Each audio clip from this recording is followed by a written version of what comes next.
If you are still alive, you're still breathing, there's still hope, because there is still a chance for opportunity and change. Every single moment that you're alive, things are changing around you and because of you. And if you take that away, you have nothing.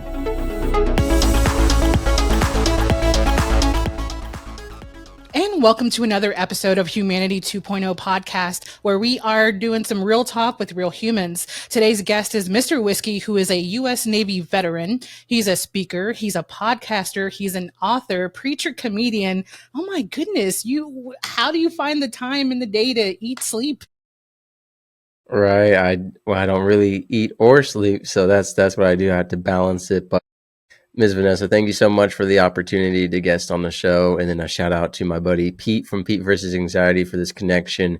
Gotta recognize another human talking about, human issues. So great that this connection is here. And I got the memo to wear all black, so we were matching. Super cute. I love it.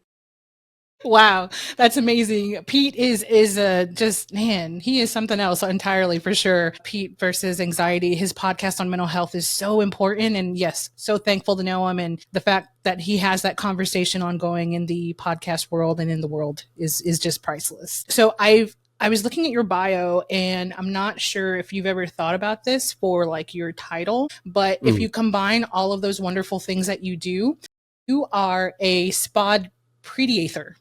Spod predator, if you combine all of those together.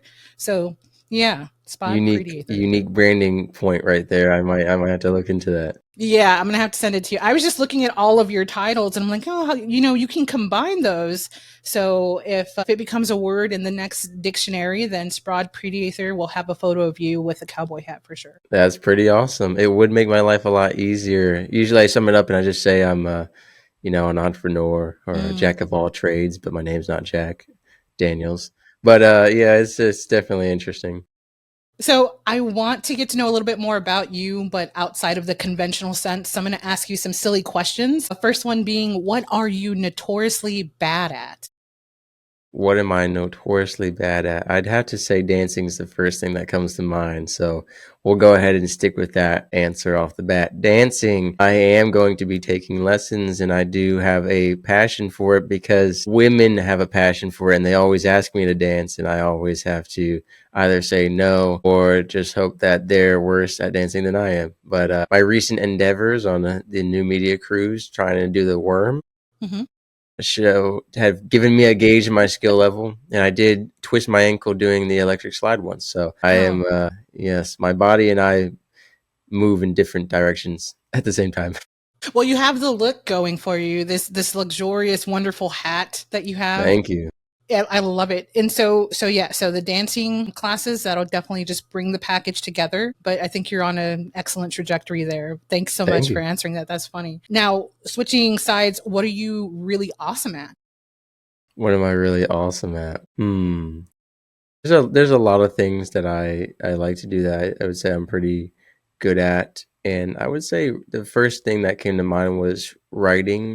That's at least my greatest passion. I would actually say poetry, I feel like, is my strongest suit, but it depends on your personal interest in poetry. Poetry is one of those things where if it's not the style you like, you're not going to really be able to value it to its full extent. Because, like, I'll give you an example. I can look at poetry that doesn't rhyme and be like, this is a cool poem. It's well written in this regard, but I can't enjoy it all. I think if it doesn't rhyme, it's not worth the time. You see what I did there? But I would say poetry, and I want to say running. I mean, that's weird flex to be like, I'm good at running, but I ran for an hour and a half straight yesterday, shirtless through the beach side, quoting David Goggins. So it's a good time. I was about to say, if you could do running poetry, that would be amazing. That would be an awesome skill. Poetry.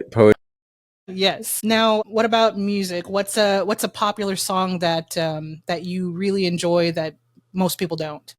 A popular song that most people don't enjoy. Well, that would mean it's not popular. But I will have to see. I can give you a song that I really like that was popular and is still relatively popular, but maybe Taylor Swift fans nowadays wouldn't like it if they're more immersed with her new stuff, which is Love Story, which is one of her older country songs, Romeo and Juliet kind of parody. I really like that song. I think that Most Taylor Swift fans do like it, but maybe the new ones that are very into the new Swiftie era, the T Swizzle era, would not be a fan of it. But I'm not sure. I haven't kept up with Taylor Swift since like Bad Blood, which was quite a while ago. And it's not because her and I have bad blood. I just, I moved away from my mom and sisters, and they were my main source of Taylor Swiftum. Interesting. So the Romeo and Juliet song is the one that you're going with. Right. Love Story by Taylor Swift. First thing that came to mind. Probably because I heard it in the car the other day. So, Can you sing a few bars? no, I think I'll pass for now. It's My cool. singing is with the dancing. My singing is on par with my dancing. I yeah, it's I often like to see if anyone will actually sing, and I've had one person do it so far. So it's cool. Totally I cool. thought about it. Maybe if it was audio only. Well, I can turn it off for that bit, but that's Yeah, okay. just turn the Tell camera off real me quick. tell me what your favorite word is. What was the word you said earlier that combines all my titles? A spod predator. That's my favorite word.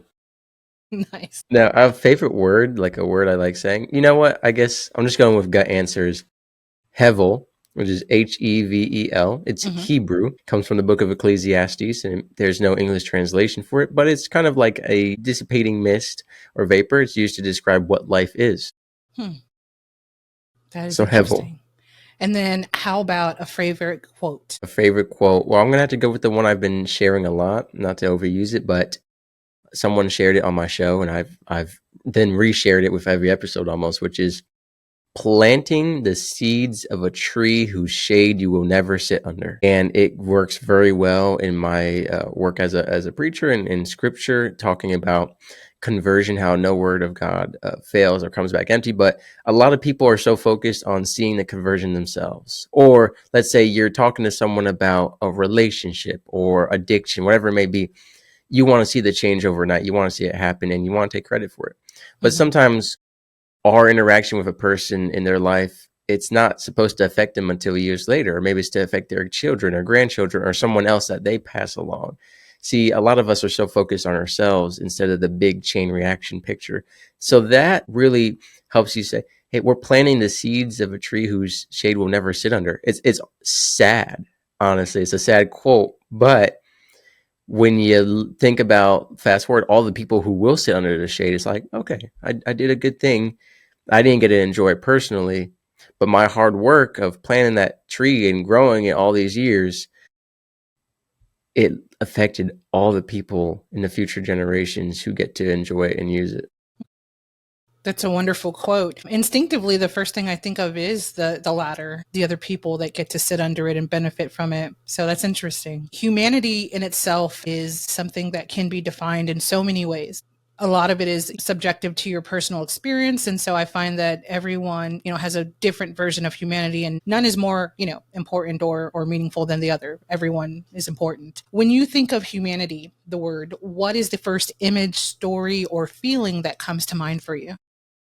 Disappointing. And then the second word is potential. And so that stems from my biblical background studying scripture. You look at humanity historically in the Bible and just in history in general, and you're disappointed with all the evil, with the continuing, the failures over and over again. I wake up, I look at the news, they're shooting children in schools, they're raping people, there's financial theft and fraud, there's just all this violent stuff. But then on the flip side, you have all the good positive stories. I work in suicide prevention and addiction recovery, and I've seen some of the lowest human beings in the world become marvelous, fantastic leaders. So disappointment and potential go hand in hand, and they're the first two words that come together almost in a tie. The disappointment highlights the potential, and the potential also highlights the disappointment. And so it's this flip side, of every person has the innate ability to choose good or evil. And so you're disappointed when they choose evil, and you can see the potential for good. And when they choose good, you can see the potential for even more good. So, thinking back on people that you've worked with, how does it make you feel inside when you see them go from those levels of disappointment to the potential? It is so inspiring to see people who were completely addicted, were physically dying, were sick, people who were coughing up blood, whose organs were failing. They had multiple DUIs, warrants for their arrest, had lost a marriage, sometimes multiple marriages. Their children don't talk to them. They look decrepit. They're all hooked up to machines. Then you see they come on the show. They're in a suit. They've got a nice backdrop. They've got a wife and kids or whatever it may be, and they're a published author, a business owner. They're doing this stuff. Like, seeing that is so inspiring. And to me, the most important part about it is knowing, like, hey, if they did it, you can too. Not me personally, but the people I work with and encounter who are in the situation that they were in, or may be in that situation, being like, hey, there's hope. So I'll give you an example. My father is an addict. He suffers from drug abuse and alcoholism, and he's been drinking since he was like 12 years old. I mean, it's been decades. But I've had people on my show who were addicted for over 30 years turn their life around. I've had Vietnam veterans in their 70s hiking the Appalachian Mountains, conquering addiction. And so seeing that, it just fills me with inspiration. I know a lot of people who turned 50 and kind of gave up on life. They're like, I'm old, I'm basically dead, one foot in the grave. That's it. I've had people on my show 60, 70, they're throwing axes and climbing mountains and doing fitness competitions and bodybuilding. I know a gentleman who's 90 publishing his first book. I mean, seeing people choose life. And that's why I love the quote, Dum spiro spero. Dum spiro spero. It's a Latin phrase. You'll find it very popularized in South Carolina on their license plates. It means, while I breathe, I hope. And that goes back to that potential, which is, as long as you're alive, you have hope. See, a lot of people fail to realize in the moment that suicide is a permanent solve to a temporary solution. If you are still alive, you're still breathing, there's still hope, because there is still a chance for opportunity and change. Every single moment that you're alive, things are changing around you and because of you. And if you take that away, you have nothing. So I think it's so important to look at these people who were in desperate situations. Some of them were homeless. Some of them were in prison for years. Some of them missed out on their entire children's childhoods growing up, but now they're stepping back in as a father or a mother. I've seen people who dealt with terrible, horrible things and turn it around into a platform for change. I mean, think of yourself and Pete and me and all these podcasters I've worked with who went through horrible life experiences, and what they're doing now is hosting a platform for voices to recover loudly so others don't die quietly. I think it's beautiful and inspiring, and it's great to see people serving others first. Agreed. I think that those stories are such testaments to the human spirit, and to be able to witness them in person, or, with you in conversation, it's something else. It's something that's going to share to other people and help others. Like you said, we all have moments where people touch our souls and they remind us of our shared humanness. Can you tell me about a person in particular with their level of empathy or their level of humanity, and how that changed you? For sure. I think the thing that I reflect upon the most, even though it didn't work out long term, is there was a woman in my life who was an asexual, Jewish, atheist, far left extremist woman who believed in like socialism and communism. And I was quite basically the opposite of that. I don't really do political parties. What I do is God first, and then politics are a man-made construct that are either evil or good, or a mix, or both. That being said, her and I would have debates and conversation in a respectful and friendly manner. And to be with someone so opposite, spending time together in the way that we did and have those conversations, it really was so refreshing amongst a day and age where there's just polarization. There are so many, it's just like a divide in America, at least, and across the world. We're seeing it in Britain and Ireland and Australia, where people, there's just like a dead man's land between people, where it's either yes or no, it's right or wrong. And to be able to have middle ground in conversations like that, it was really powerful. And she actually gifted me a jacket, a suit that I wear. It's my human unification and peace suit, and I don't wear it very often. And it's because of the power behind that message. And so I do hope that all humans can get along, but I know that morality will always divide us. And I think that recent as in at the time of this recording, it was I would say over a month now, we had the assassination of a gentleman who was trying to host one of those spaces of conversation. And I think that's what is so missing right now, is the ability to have conversations, whether it's on a podcast as you and I are now, or if it's at a college campus, or even at the dinner table, people are lacking the human connection of empathy, of respect, of listening, and the ability to agree to disagree because things have become so polarized and people are giving up relationships, families, friendships over ultimate political decisions that they don't have much say in that these higher ups who are rich and don't really care about humanity or ourselves, not all of them, of course, but most of them, I see people ending relationships, years long of friendships and families over differing political views that ultimately, honestly, don't even affect them personally or that they aren't actively trying to make a change in. And I think that's one big thing that is important for humanity to continue to do, which is focus on localization, right? So many people are so caught up in mainstream media and big politics, they forget about what they can do in their local community because that's where Mhm. it starts. You can't change what the president or other politicians are doing or deciding, right? You can vote and you can try to make change. But at the end of the day, the most impact you can have is at your own home and then your own community and then your online community. And I think people are so like globalized and so, American politicized that they forget about the community and the local humanity impact. They're focused on these global human issues where they're neglecting the local human issues. Very well said. Thinking about you having a conversation with her is very powerful because if everyone could have those conversations and listen to one another, but not just, you talk, I talk, but actually hear, that would make a world of difference in polarization, in division. So we would be a much more unified society. So I'm really glad that you said that. I hope that people will have more meaningful conversations, especially with people that don't share your viewpoints, because you could really learn so much more from one another. And above all, compassion and empathy. Those you can practice every single day. Right. When it comes to love and loss, that's another shared experience that we all share as humans. Do you have a particular loss or love story that left you with a profound perspective on life in general? Multiple. So we can get into that. I'll start with real quick on the last note.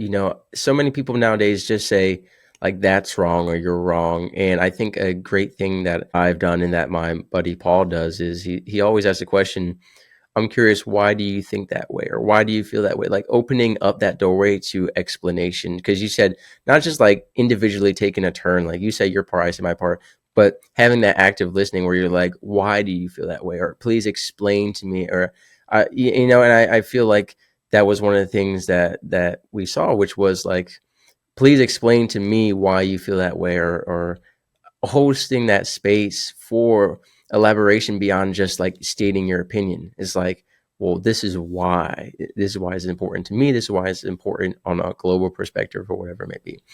As far as love and loss, I've had plenty of terrible relationship experiences. The worst heartbreak left me. I didn't eat for 2 weeks. I was crying excessively, got sent home from work for it, and it really changed me. I think the biggest thing that I've learned that I want to share that I think a lot of people can relate right now is that human beings crave the opposite of isolation. They want partnership, but society has weaponized it and propelled it in an unhealthy way where people aren't developing self-love and people aren't falling in love for the right reasons. We see high divorce rates, high unexpected pregnancies, domestic violence, sexual assault. It's because people rather be in a relationship than be single. And I understand that loneliness is a terrible thing, and so many people are lonely, even though we've been globally connected.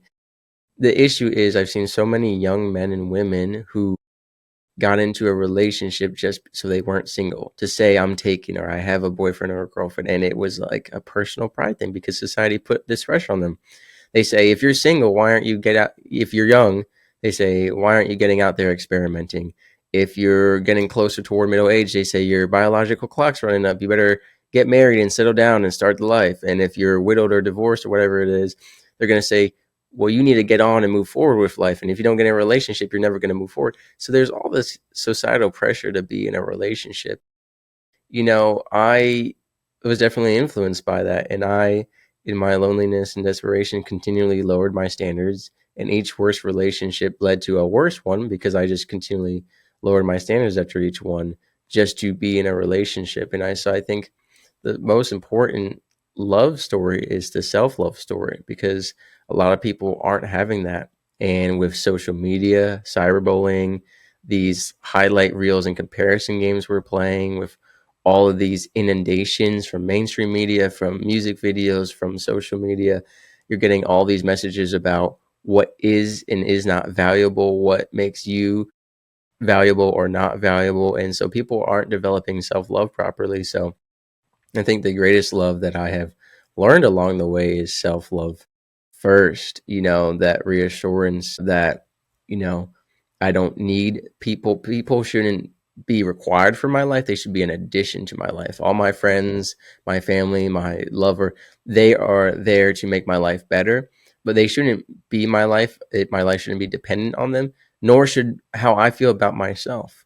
And that was a very difficult thing for me, to be in relationship with people who didn't love themselves. And so they need so much extra attention or compliments or money or whatever it is for them to love themselves through you. And it's hard to love someone for both you and themselves. And when you were going through that very dark period of heartbreak, what pulled you out of that? Boot barn. So I went, I'm definitely a shopping kind of guy, a shopaholic.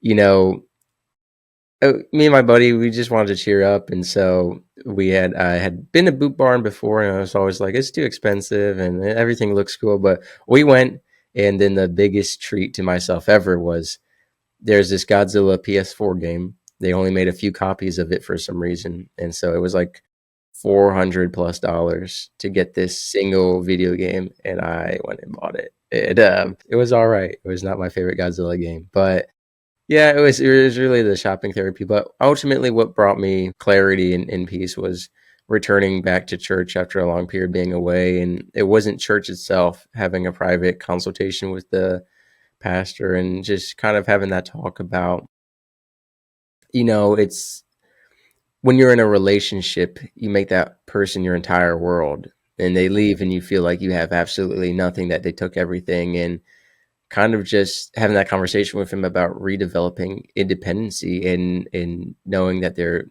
is hope for the future, and that just because I had to learn not to invest my whole future with someone. And it's hard when you're in love. You're planning out the kids' names and the marriage. Where's the wedding going to be? And do we really like the mother-in-law? All the stuff that you have to go through. You really kind of cement it into your life. And then when they leave, it's like, well, what do I do now? Where do I do now? And I've had to learn through multiple relationships that, like, it's me and my company and my dog, and we're going to be on our path, and our partner is going to be a part of that path for the time that they are, and we're going to align that vision together, but also set it up where if they at any point fall out of the picture, that I am still completely aligned with my mission. That makes me think of marriage. You're not there yet, but when you are there, I you try find to be yourself several looking times. back at the planning of the wedding, where you got married, what you wore, what you did, a lot of the little descriptive tidbits, right? Details. It doesn't matter. None of it matters. What matters is your journey with this other person, and how much you love Right. each other, and how you show up for each other, and how you get through the days that are not such great days. It's like that's what matters. But the other stuff is fun. It definitely is fun. But yeah, that's just something that I noticed, that it's, yeah, it's just part of the fun. But you just made me think of that. I don't know where that came from, but thank you. I have to ask, Boot Barn, is this a place that sells boots, or is this like? So it's just a southern attire, southern western wear kind of store. So I bought a horse riding jacket, the hat that I have now, and then just some boots and cowboy style dress shirts and stuff. And Gotcha. they're pretty expensive, but it's high quality stuff. I mean, the stuff I've gotten from there is amazing, and it's one of those places that I wouldn't go to often. Sure. I have a lot of clothes, and I don't really like to spend a lot of money on clothes. I have a lot of Hot Topic buy two get three free T-shirts and stuff like that. Maybe thrifting. It's hard. I feel like clothes have gotten expensive. Like a pair of jeans is $80. I'm Yeah, like, it's crazy. no, Like, why no. would I? Yeah, so I don't mind thrifting for jeans because I hate it. But I have like a couple clothing items that I will invest the money into like we're using those the right way and keeping them in good condition and for a while. But even like all my suits that I buy, I get on clearance in the skinny guy section, so they're a good price because, if you go to buy a suit, it could be a couple $100. Oh yeah. So luckily, I've been able to find pretty good stuff on clearance. Obviously for work and speaking engagements, I've had to, invest a little more money into looking good. But at the end of the day, for just like all my other clothes, is like, no, I just such a material thing to spend money on. Like I know people who, like, a buddy of mine bought me jeans. I had been wearing $6 black jeans, and I was working at an acid plant, and I like got a tear in them, and my buddy replaced them with $120 pair of black jeans from Banana Republic. And I was like, okay.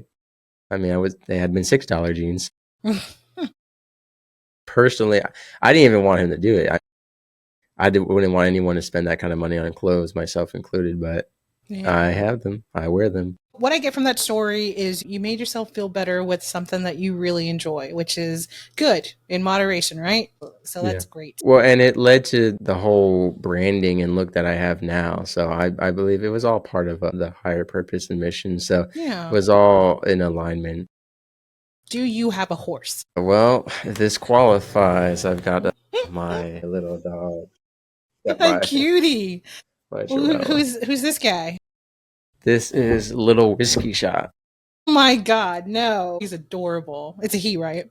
He's She, adorable. She's adorable. Sorry, yeah, Miss my Shot. baby Oh girl. my god, that's Yeah, I just amazing. call her Little Whiskey Shot. I think it's funny because I'm Mr. Whiskey, and people are like, "What's her name?" I'm just like, Little Whiskey Shot. That's so It's cute. funny. Just getting back on humanity. Society today judges a lot of what we don't understand. And Mm. one of those things is growing up in a home with domestic violence. Can you share with our audience what that experience was like for you and how you came through that environment to the person you are today? For sure. So my siblings and I were not on the receiving end of it. It was my mother, and I think the biggest shock for it was how she basically hid it our whole lives, but all the ways it affected her in the marriage, definitely affected us. I think the biggest upset about domestic violence, in fact, what I'll share is domestic violence and abortion, the main causes behind them, over 75%, financial issues, right? So a lot of people who are in domestic violence situations is because of being held financially hostage. It's over 70% of abortions, 75% of abortions are financially driven. And so for me, the worst part, you want to talk about humanity, is the fact that we have humans who have billions of dollars. Meanwhile, we have mothers killing their own children against their will and not wanting to because of their financial situation. It's I couldn't think of a more selfish thing than to have humans who have private jets and trips into space and all this stuff. Like, I know it's a conversation about, well, people who work hard and earn their money, it's their money. I know that the concept of giving is morally rooted in the Bible. However, providing financial help to people, especially mothers who have to kill their children, that shouldn't be a religious topic. That has nothing to do with religion. I think just being a good human being, if we see people who are being forced to kill their children because of financial hardship, yet we've got billions of dollars that we're sending to other countries or just keeping for ourselves, I think that is so sickening. That goes back to the disappointment. That truly upsets me. Same thing, we've got women who are being beaten, and this applies to men as well in domestic violence situations, though it's less common, because they never had a job. Typically, the partner always had a job. Typically, in a maliciously domestic violent relationship that was pre-planned, the partner actually had them not have a job on purpose to be dependent on them financially. But sometimes it just happens where it's easier, especially if there are children involved, for the mother to stay home. And then when you're financially dependent, that leads a lot of women into domestically violent relationships because they can't go anywhere. They have no money to get somewhere. And then also the children are the second, I want to say, like, I hate to say it this way, the reason for the hostageness, right? If your partner has children with you, I mean, you can't just abandon or take the kids easily. You got to go to court, and it's a whole situation, right? So That too, the whole court system that humanity has set up is so Hmm. slow and flawed and corrupt. You know, like my parents are getting divorced. They were told minimum of 18 months. I mean, it's just ridiculous. I don't Yeah. think the government should even be involved in marriage. It's a religious topic. That is because it is a religious sacrament that the government has now taken for financial reasons, and then they're legally constricting people who want to get divorced. They both agree to a divorce, and they're saying, well, you got to be married for another 18 months because the state of New Jersey says, excuse me.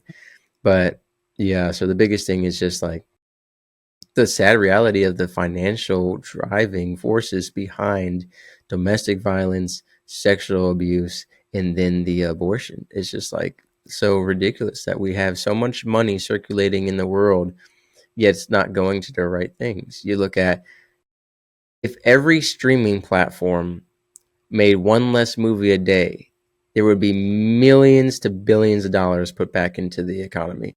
Every streaming service has a movie come out pretty much every day, and every one of Mm. those movies has a budget of hundreds of thousands, if not a million or more dollars. Yet, women are killing their own children because they can't afford to provide for them. So it's just ridiculous. You have first responders and military members being paid a couple of cents an hour, and then you have football players making millions a year. Right. When it comes to military veterans, what is something that people don't understand about PTSD and how it affects them? I think the biggest issue that I always like to highlight is people focus on combat PTSD, on combat deployed veterans. Statistically, if you look at the number of people who are combat deployed to the people serving in the military, it's hugely disproportionate. And what I mean by that is the number of active duty military members and veterans who were deployed to an active combat zone and experienced combat is significantly small when you look at every single military member serving in the military. Yet almost every single veteran is diagnosed with 1 to 3, if not more, mental health or physical conditions. The issue is people are focused on combat PTSD rather than just non combat PTSD. PTSD has been labeled almost and associated with military combat, but anyone can have PTSD from a number of circumstances in their life. So I think it's demilitarizing the word PTSD, which is going to be hard because it's been associated with it for years, and understanding that it's not about combat. It's about the situations in our life. You know, there's complex PTSD, there's standard PTSD. There are people who have PTSD from, I'll give you an example. There was a woman I knew who was triggered by opening of doors because she opened the door to go into her house and found a dead person hanging there, you know? So she had difficulty entering spaces. I've known people who were car bombed and they had triggers around driving and getting into cars. It can look like a number of different things. It can be the result of sexual abuse, of domestic violence. There are a lot of things that cause PTSD. So I think the issue with the military focus and lens is that combat tunnel vision, focusing so much on combat. What can we do about what they witnessed in the war? That's one fraction of it. What about all the people who had toxic leadership that disregarded them as human beings, that had traumatic issues with military leaders? Maybe it was a bad sexual encounter or something that induced trauma. It could have been a domestic situation, both a military on military, military on civilian, or just the result of the work environment. So I think focusing on mental health on a much broader spectrum is really important. And I think the separation of the military is set up to be, it's supposed to be an occupation, but it's also a lifestyle. However, it's too much of a lifestyle where it's an occupation, right? So the way that veterans and active duty people spend their free time, especially in the service, is too consumed by the military. There needs to be a better balance. We can have that balance, we're still maintaining mission readiness, but you can have that without having to live at work 24/7. How long did you serve for, and what area were you in? I was in for 3 years. I wanted to do 20. There was a lot of reasons why I got out, and that's a whole episode on its own. As far as the area, I was stationed in Newport News, Virginia, which is an interesting concept because that really opened my eyes to, if you want to talk about humanity, to that again, that disappointment. So you have about 7 military bases in this area: Marines, Air Force, Navy, pretty much everything. But it's all crime. It is poor, low income, crime infested. Most places were banned from us to go to because they would shoot sailors, they would kill Marines, they would rob people. The gas station right outside my barracks room, they had shot a Marine 12 times to take his wallet. They had shot a sailor multiple times as well. And so I know multiple people who were robbed. They broke into our cars in the off base parking lot. So it was just a terrible area. And we kind of used to joke that every military base is between a tourist city and the ghetto. But it's true. And it's just ridiculous that we set up our military members in such a dangerous area, or that we allow the area to become so dangerous. They say, oh, we have this list of places that are banned because they're poisoning sailors with fentanyl in their vapes and stuff like that, or they're scamming them from cars. And this is across multiple military bases. And it's like, hate to see that it's like it's a balance of intervention. At what point does a city or the government recognize an area becoming so terrible and then they intervene? In fact, that's actually an ongoing issue right now in the news with crime reduction. And there's a major balance to be like, what is overstepping? What is the government's responsibility? What is the individual's responsibility? But at the end of the day, I think allowing crime to continue to grow and endanger, especially our men and women serving this country, is just a horrible thing. To think that we have more military members being killed in the state of Virginia, home port, than overseas, that's ridiculous. Yeah, I've never heard of that perspective. Thank you for sharing that. That is crazy. As a man of God, when it comes to culture and religion tell stories about humanity, and I'm curious if you have a biblical quote or story or scripture that captures humanity for you, and what is it? I think when I think of humanity, the one that I quote the most is from Jeremiah, which basically says, our lives are not our own, it is the Lord who directs our steps. And really, I combine that with, you look at Jeremiah, Job, Jonah, all the J names. When you take a step back and accept that our life is not our own, it really changes your perspective. And what I mean by that is, like, people naturally have such a selfish, small view, but in Job, God has him take a step back and look at the whole universe. God has Jonah take a step back and look at the whole city of Nineveh and everyone living there. In Jeremiah, he's looking at the destruction around him, but he also sees the whole historical, account of the people of God over and over again. And I think when you take a step back and look at it, the way I see it is like, humans are far from perfect, and it's just heartbreaking because we have a book that was given to us that explains to us how to pursue the righteous good life. And if actually, I got a quote from Deuteronomy. I'm going to paraphrase it, but basically, the people in Deuteronomy, they tell Moses, when you talk to God, tell him whatever he commands, we will do, because we believe in him. He saved us from Egypt. And God literally says, basically, like, oh, I love that heart of them, but they will not be able to do it. And it breaks my heart. And so I've always referenced that, because it's like, God saw that people were like, we'll do whatever you say, we'll follow your command, and we'll all prosper under your rule, because you are the perfect ultimate God, and you only have plans to prosper us, not for us to perish. And he says, if only they had the heart to follow through on what they are promising. And so that is really what I reflect on all the time, because I look at the world, and if we just follow the Bible, all this raping would stop, all these shootings would stop, all this conflict would stop, all this polarization would stop. But people aren't reading the Bible. People have no scriptural background, even people who are believers. And so I think about how easy and simple it should be to just do what it says in the Bible, yet people don't. And so I don't want to say I relate to God on that level, but that if only people had the heart to follow through on what they promise. So many people promise good, moral, righteous lives, and then they falter. And that's because we live in a fallen world with abundant sin. For me, it's like humanity doesn't want to take accountability. People get mad that God took accountability for people, and they're like, that's evil. It should be unconditional, forgive, and love always. People just want endless mercy. And I disagree with that. We look at everything happening in the world and people say, well, why would God allow evil instead of why do humans choose evil? See, that's my big issue right there. People always say, why does God allow evil? And I say, no, why do we choose evil? We have free will. When a country invades another, it's not, oh, God's a bystander, he let it happen. It was like we let it happen. We had this country invade this other country. Like, we have the choice to do what is righteous and good, and we don't. People want to blame God, so they don't believe in God, but they'll blame him for all the bad stuff. And then when good stuff happens, they'll completely forget he exists. And then when they need something, they call him back again, right? Many people have this relationship with God.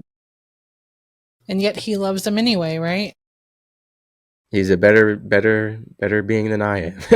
I really love that first part that you mentioned about our lives are not our own. That's actually echoed in other religion as well that I've heard. So that's really funny that you mentioned that. But I really enjoy that concept though, because it's true. Our lives are not our own, and to be able to serve others, that's just that's everything for some of us. Your work with your podcast, your speaking, your authorship, everything that you do, my question is, what is your why? Why do you do the work you do? So it's a very simple answer. It's the ending of the book of Ecclesiastes in the Bible. Basically, for those who aren't familiar with that book, it's this wise teacher is talking about, this gentleman who had done everything under the sun. He had, and it's accredited to be King Solomon, though it's not directly named. But, basically the idea is that King Solomon had richest man in the world, wisest man in the world, had all the women you could want, all the food you could want. And he basically talks about all the evil he's seen, all the good he's seen. He's lived many years, seen all these things. He's the wisest person ever. No one will ever be as wise as he was or is. And he concludes it. He says, and at the end of all of it, it's a very depressing book that really brings a reality check to you. At the end of the book, it says, the conclusion of the matter, there is only one purpose in life: to serve and glorify God and to, follow his will. And so that's why I do what I do, because serving people is serving God when it's in alignment with his will, right? So you can serve people in ways that enable them, that are unhealthy, that are toxic, that are harmful. This is especially the case when dealing with individuals in addiction. You might be enabling their addiction for emotional attention, to maintain a relationship. This goes for a lot of different things, of course. And so for me, though, when you serve others in alignment with God, then I am glorifying him and serving him and doing his purpose, because he said, go out and make disciples, take care of the orphans and the widowed. And, he doesn't want anyone to perish. So working in suicide prevention is in alignment with that. Addiction recovery. The addiction is not his will for us. So working with people in that. So everything I do, the speaking, the comedy, the preaching, the writing, all of it is to reach people and eventually bring them to the Lord. And first and foremost, before that, meet them where they are, whether that's suicide, addiction, hardship, relationship issues, whatever it may be, meeting them where they are, and then planting those seeds of that tree whose shade will never sit under, and getting to God. Part of that is meeting them where they are and getting them out of their situation. Sometimes it's not about bringing them to God. Sometimes it's about bringing them back to reality, into the world, and then bringing them to God. There are sometimes intermittent steps because everyone's life is complicated and different. And it's very hard for people who are in hardship and suffering to see God sometimes, especially if they have no biblical background, because they say that question: if God is real, why am I suffering? Why has my life been terrible? And so sometimes you need to get them out of their suffering and bring them to God, because sometimes you try to bring God into their suffering and they can't. Can you tell us more about your work, such as your podcast, all your other works that you've done, and also where people can go to find you and find your work? For sure. Nukes.com. That's couple O and then nukes, Nukes, because I was a nuclear operator. O Nukes.com has my podcast. It has every show I've been on. But most importantly, it has every guest who's ever been on my show, their information, as well as our episode together. So it is a huge resource hub for the cultivation of life lessons. If you want to get into women's health, women's menstruation health, it's there. If you want to get into men and men's retreats, it's there. If you want to get into addiction recovery or physical fitness, finances, career mentorship, dyslexia, my show is set up so that not every episode is for everyone, though you can take something away from every episode, of course, but everyone has an episode for them. So as I continue on this mission, my journey is just continual expansion. So partnering up with other podcasters in different mediums is always appreciated because it's about reaching people. The more voices we have and the more platforms and mediums I have, which is why I do the comedy, which is why I do podcasting, speaking, writing, different types of writing, because you don't know where you're going to meet people or what medium. Some people only connect through art. Some people only connect through music. Some people connect by listening to podcasts. Some people could never listen to a podcast. It's all about meeting people where they are to best serve them. And so my website, coupleofnukes.com, it is set up for you to just look through it and find anything that calls out to you. Or what I always like to say is, if it's not for you, we're all, like message bearers. And what I mean by that is you could take that with you and pass it on to someone else. It might not be for you. And that's why I like that planting the seeds of a tree whose shade will never sit under. Sometimes I'm actually just giving you the seeds to plant it for someone else. And some people get mad. I want to help the person right in front of me. Well, sometimes you're meant to help the person behind them through them. I love that so much. It sounds like you have like this almost living library for everyone to come and learn something or share something. Man, I had this amazing thought and I lost it, but that's okay. That's why I keep the hat on, because it keeps the thoughts trapped, and then they can bounce back in. But no hat, they just fly out into the open air. That's what I need. I need a hat. Man, I'm going to have A to... thinking cap. A thinking cap, man. So to speak. I don't know. I'm not sure if I can pull off a thinking cap. Maybe a thinking beret, maybe. One of my most favorite things to do is to ask people this particular questions. And so I'll ask you now. Feel free to take a moment to think about it if you wish. If you could share a message with humanity, any message at all, what would that message be? That is a good one. It would be to listen to the Humanity 2.0 podcast. No, I was just kidding. That shameless plug. That was good, though. That was good. You know what? It would just be to read the Bible beginning to end. And I say that because there are so many people who don't believe in God, but they've never even read the Bible. And it's like, how can you dispute something you've never even researched or studied? That's step number one as a logical thinker. Two, there's many believers who have never read the Bible, and they're just living out what they were told. They were raised a certain way or whatever it is. They're just going through the motions. And so I really encourage everyone to read the Bible because, number one, even if you don't convert through it, there are so many valuable life lessons in it, and historical accounts that are just great to know, great things to read. Many people, like, you can't read the Bible and just like have a worse life after it. Like, you will learn stuff regardless of whether you end up believing or not. And so I think everyone should read it at least once in their life, believer or not. And I think, especially if you're a believer, you should read it beginning to end in order. People don't realize, they think that Bible is just a collection of stories. It's a real historical account, number one. But number two, it's in a chronological order for a reason, because it all builds upon itself. And it paints the historical account of God and humanity. And when you look at it in that order, you learn so much more. But again, at the end of the day, even if you don't convert, you will learn valuable life lessons from it. Most of our culture and society is built on the morality from the Bible to begin with. It's just reinforcing good principles. Well, it has been the best time having you here. Thank you so much for joining us and sharing your insights on humanity and also letting us see a piece of your life. For all of you guys watching, thank you for watching Humanity 2.0 podcast and listening. Be sure to follow Mr. Whiskey and check out all of his wonderful resources that are left in the details for this episode. Mr. Whiskey, again, it's a pleasure to have you, and thank you so much for being here. Hope you have the best week of your life.